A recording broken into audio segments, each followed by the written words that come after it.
Thank you, Mr. Chairman. I'll begin by just acknowledging the two tragic accidents occurring here and in my home state of Pennsylvania, and I think they both underscore how delicate system is, and just offer my prayers and thoughts for the families that grieve the loss of their loved ones at this moment.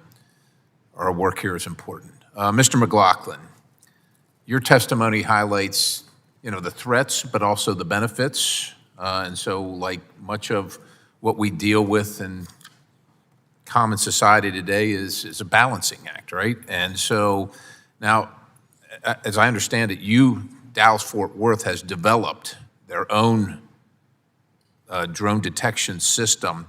Can you kind of talk us through the approval process with the FAA and what we might be able to do here on this committee to assist other airports? And then I have some other questions, but just that, what's that approval process like?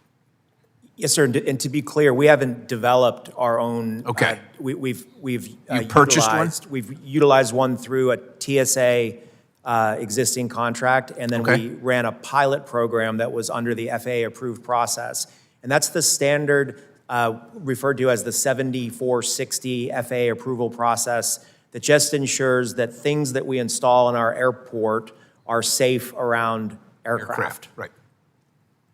And so you're basically saying with that, then it comes as a pre-approved package for utilization because you got it through the agency or with the agency's blessing. So that's pretty, could I say, off the shelf? Any airport that can afford it could purchase it.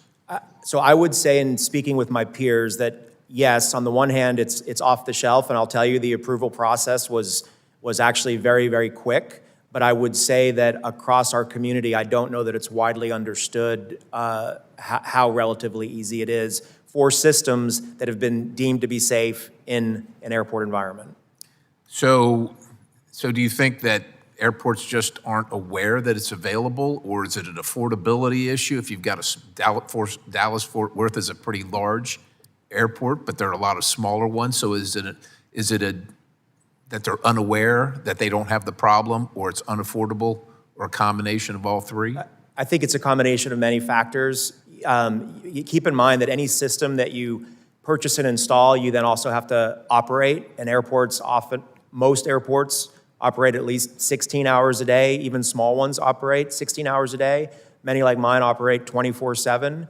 Those systems do require, both from a detection perspective, you've got to have someone who can see the blip when it happens, and if we were to get into mitigation, you have to have people that can respond. So cost is an issue for airports, certainly, but it's always a balancing act. Again, for an airport like mine with 7 runways and 27 square miles in the center of the NAS, it's in our best interest to make sure that we can keep the airfield running. How many? What's the personnel utilization for your system? How many folks are dedicated to working? Right. So again, candidly, for an airport like DFW, we require no net new heads to do this work because we have a standing team that's constantly monitoring the operation. If I was in charge of a rural, small airport, I might have to add staff to be able to monitor that equipment 24/7. Okay. Ms. Ellman, it's like Groundhog Day to me here. We've been at this for at least 10 years now, right?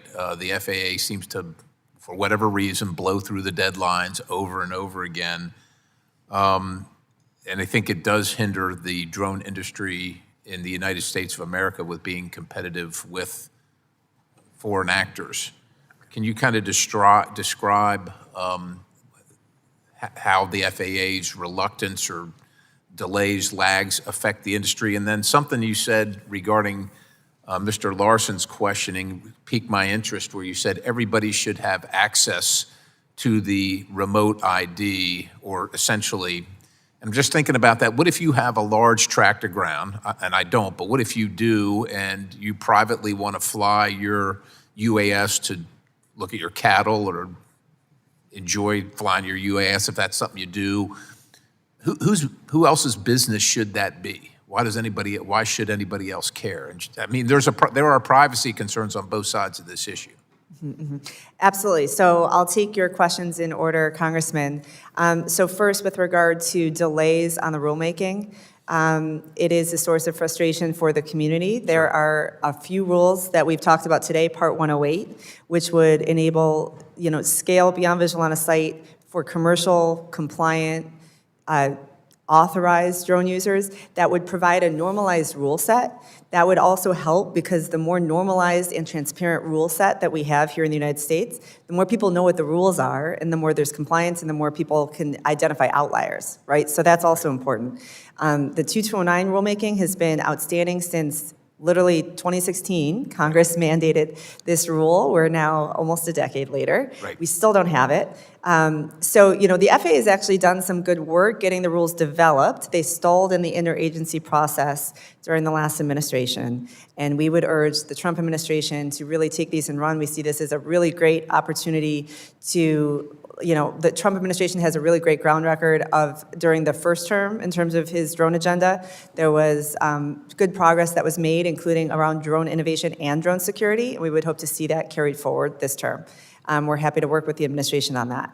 With regard to your second question around privacy issues, certainly that is a very good question, and that's one of the reasons why we appreciate your committee's legislation's focus where there are flight-restricted areas. So commercial drone operators know they shouldn't be flying there anyways. This is not about, we don't have a privacy right to fly in flight-restricted areas such as near airports, for example, or at, crowded sports stadiums which are covered by a temporary flight restriction, or at nuclear facilities. And so that there are privacy questions, but they're much mitigated mitigated in terms of flight-restricted areas. Ms. Ellman, I'm going to ask you respond to the third question to Mr. Perry in writing.